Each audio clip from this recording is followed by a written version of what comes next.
la siguiente semana todo apunta a que entrará en vigor el plan B de la reforma electoral. Bueno, no entrará en vigor, será aprobado y ya veremos si no hay alguna modificación. Si hay alguna modificación, pues tendrá que regresar a Cámara de Diputados, pero si no hay ninguna modificación, pues pasa. Apuntan a que podría ser el próximo martes en el Senado y bueno, pues de ahí se publica en el Diario Oficial de la Federación, si es que no se regresa a diputados, insisto, y se aplica el INE mocho, el INE chiquito. No se pudo la constitucional, pues no hay bronca, viene el plan B, que consiste en reducir los gastos del instituto. ¿Y cómo se reducen los gastos? Pues también reduciendo el personal del instituto. La siguiente semana, el siguiente fin de semana, viene la marcha para defender al INE. Una marcha que pues al final va a llegar un poco tarde quizá, porque va a ser aprobado en el Senado, todo a punto martes, este famoso plan B. Y bueno, no sabemos qué tanta convocatoria va a tener. ¿Será igual que la marcha rosa que se dio a mediados de noviembre del año pasado? Una marea rosa que inundó Reforma, pero que inundó Morelia, pero que inundó Querétaro, pero que inundó Veracruz, pero que inundó Tijuana. ¿Será igual otra vez los ciudadanos volcados a la calle? ¿O se siente más lo que ya decía Lorenzo Córdoba hace poco, la apatía por el tema? Cuando Lorenzo Córdoba decía, las democracias van muriendo también mucho por las apatías ciudadanas. El plan B. ¿Cómo ves todo este escenario? ¿Cómo ves el panorama? Querido Ezra Shabot, un honor contar contigo. Muy buenos días. Hola, ¿qué tal, Luis? Buen día al auditorio. Pues sí, dice por ahí Washington Post, las democracias mueren en la oscuridad y se trata de eso, de un plan pues para finalmente apagarle la luz al INE.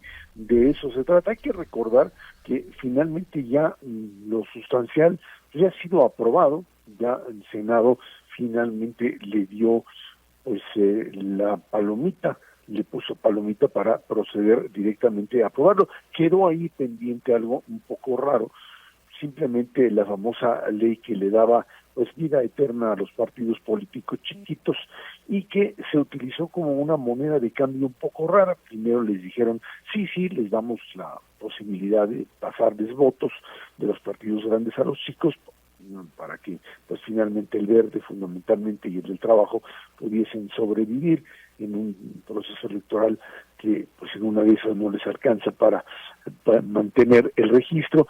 Y luego vino la marcha para atrás diciendo no, esto no puede ser, aquí no hay condiciones para establecer eso.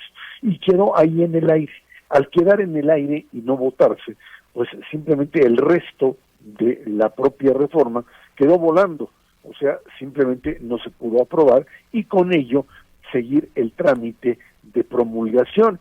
El trámite de promulgación donde el presidente firma y a partir de ello, bueno, pues la posibilidad además de que fuese impugnado en la Suprema Corte.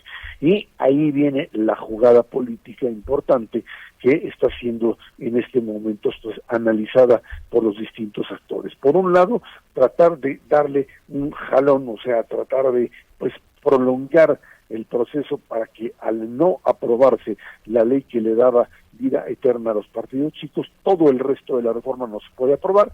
Al no poderse aprobar, pues simplemente se van acortando los tiempos para que la Suprema Corte de Justicia pueda finalmente determinar si es constitucional o no, y cómo, bueno, pues el periodo de campañas o la declaratoria de año electoral, pues por ahí en agosto estaría echándose a andar, pues no alcanzaría finalmente la Suprema Corte a establecer un dictamen. La ley así lo establece, no se puede simple y sencillamente pues cuestionar una ley una vez que ya está promulgada y que el proceso electoral está en marcha. Esa era un poco la jugada y con eso pues empezaron a moverse en la Cámara. La presidenta de la Comisión de Gobernación del Senado, Mónica Fernández, dijo que estaba mal de la garganta, empezaron a posponerlo y finalmente ya Monreal fue el que tuvo que echar a andar esto para la próxima semana. El próximo lunes aprueban inmediatamente la cancelación de esta parte de la ley de los partidos políticos chiquitos, la vida eterna para ellos, y con ello viene la segunda parte, cuando firma el presidente de la República.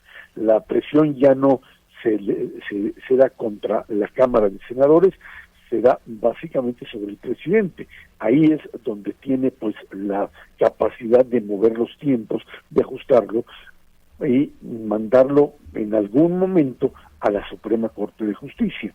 La Corte, a su vez, va a empezar a sufrir también las presiones para dictaminar qué partes de la propia ley, ya ahora sí, y promulgada por el presidente, es constitucional o no. Ahí ya vemos pues problemas serios en donde pues se requieren sin duda pues 8 votos para finalmente darle este viso de inconstitucionalidad, y en función de ello la presión sobre los distintos ministros de la Corte estaría dándose de una manera muy clara. Hay que recordar finalmente que la Suprema Corte cambió no solamente la correlación de fuerzas en función de la elección de la nueva presidenta de la Corte, la ministra Piña, sino que la actitud también de los ministros en general dejó de ser o de supeditarse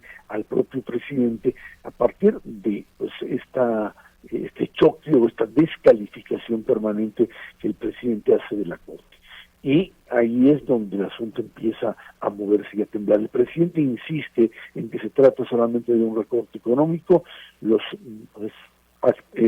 consejeros salientes, Córdoba y Murayama, dicen están desmontando, están haciendo pedazos, como lo dijo el secretario de Gobernación en su momento, están despedazando prácticamente al INE, y con esto la posibilidad de elecciones libres, elecciones ordenadas a partir del 2024. Y creo que en ese sentido estaríamos jugando una lucha de tiempos, una lucha de presiones políticas, Luis, pero también la definición finalmente de si a partir de la aprobación o no aprobación de esta ley, a partir de que la Corte la considere constitucional o no, veremos si la oposición reconoce de principio que habrá elecciones limpias o no, porque entonces podríamos regresar al escenario pues de los años 90 u 80, en donde la oposición dice, pues si quieren yo participo, pero de principio les digo, no hay condiciones para un juego democrático. Y esto lo que te dice claramente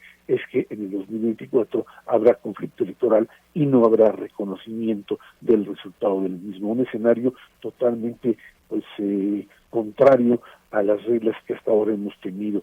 Es un poco absurdo pensar que lo que se construyó como modelo, a pesar de que fue cuestionado siempre por el presidente, hoy presidente de la República, porque cuando no ganó, pues lo que queda claro es que para la mayoría, sin duda alguna, para la mayoría de los mexicanos, el INE y las reglas establecidas fueron una condición fundamental para el México de la democracia. No con un modelo perfecto, no con formas que siempre consideramos adecuadas, a lo mejor modelos restrictivos, formas demasiado burocráticas, etcétera, pero finalmente hay que recordar que las reformas electorales se sacan por consenso y no por imposición del gobierno en turno. Estamos metidos en esta ola, los márgenes se achican y lo que está en juego es la elección del 24, la credibilidad y la posibilidad de aceptación del resultado.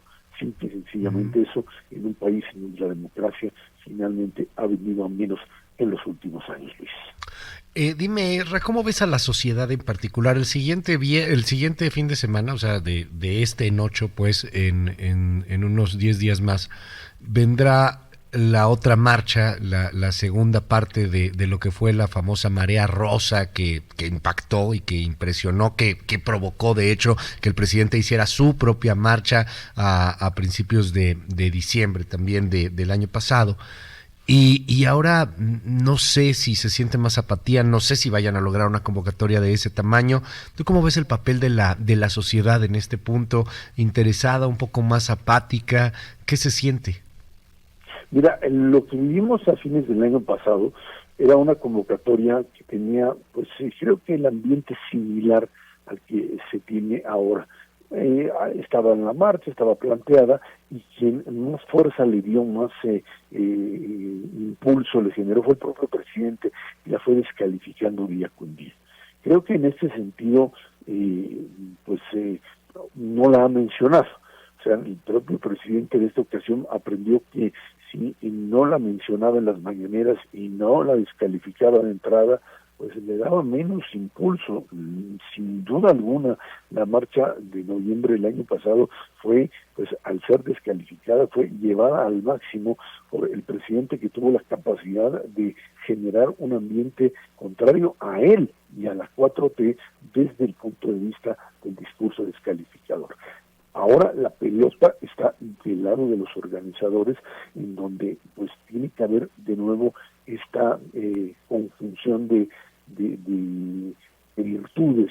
Por un lado, una sociedad que se mueva, que tengan la misma capacidad de hacerlo, y de partidos políticos que sean el vehículo, insisto, no los protagonistas, pero sí el vehículo, que brinden la capacidad, la posibilidad de mover a la gente sin ser ellos los protagonistas del ejercicio. Se trata fundamentalmente de llenar el Zócalo y de que esto se convierta en un banderazo de salida. Hay, digamos, banderazo de salida para la campaña electoral del 2024. Es la defensa sí del INE, pero en esta ocasión ya con un paso adelante, empezar a hablar de la necesidad de un frente opositor único, de una candidatura única, que tiene pues dos fases. Esta, la primera, y ahí está la apuesta para por lo menos llenar el Zócalo. Ya lo que pase en otros lugares pues es secundario, puede ser de mayor o menor éxito, pero lo importante es llenar el Zócalo. Si lo consiguen, pues estarán en posición de pues cantar victoria. Y la segunda tiene que ver con el mes de junio, que es elecciones, ganar el Estado de México, fundamentalmente. Coahuila, pues ahí está, pero el Estado de México le es también fundamental, no que sea definitorio, pero sí me parece que esos son los dos pasos para empezar a construir un elemento desde la propia sociedad civil que pudiese, en la defensa del propio INE, pues establecer claramente también una agenda de la oposición. De lo contrario, la maquinaria de Morena sigue, a pesar de los pleitos internos y los golpeteos, etcétera, caminando, pues mientras no haya una ruptura mayor, irá enfilándose hacia un triunfo del 24, Luis. Muchísimas gracias, querido Ezra. Te seguimos en @EzChabot. Te mandamos un abrazo. Gracias. Gracias, buen día, Luis.